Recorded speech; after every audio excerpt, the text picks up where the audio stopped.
C'est la plus grande Coupe du Monde jamais organisée. En 2026, en Amérique du Nord, il n'y aura pas 32, mais 48 équipes, c'est du jamais vu. Alors on verra débarquer des nations qu'on n'a pas l'habitude de voir à ce niveau, comme l'Ouzbékistan, le Cap-Vert, Haïti ou Curaçao. Au total, plus de 100 matchs, contre une soixantaine habituellement, sur presque 40 jours, c'est énorme. S'ouvrir au petit pays, c'est un joli message marketing, mais la FIFA ne pense pas qu'à la beauté du sport ici. Il y a aussi une question de sous, de très gros sous. Plus d'équipes, plus de matchs, plus de supporters, plus de droits télé, bref, tout ça, ça fait plus d'argent. La FIFA vise un événement XXL pour gonfler ses revenus. Et le moins qu'on puisse dire, c'est que les fans suivent. Près de 5 millions de tickets ont déjà été vendus, alors qu'on ne connaît même pas encore les dates des matchs. En fait, tous les chiffres donnent le tournis. La FIFA espère 10 milliards de dollars de revenus et 6 milliards de téléspectateurs. Alors pour te donner une idée, en 2022 au Qatar, on était à 7 milliards de revenus et 5 milliards de téléspectateurs.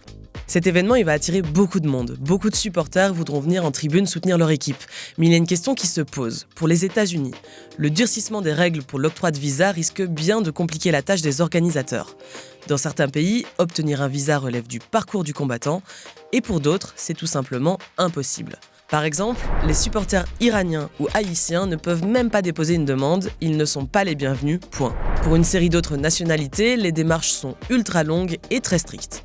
Bref, un billet pour la Coupe du Monde ne garantit rien, comme l'a rappelé le secrétaire d'État Marco Rubio. Your ticket is not a visa, it doesn't guarantee admission to the US. Bon, tu comptes la regarder cette Coupe du Monde ? Et surtout, c'est laquelle ton équipe favorite ? Moi en tout cas, c'est la Belgique. Et sinon, abonne-toi à l'Écho pour mieux comprendre l'actualité.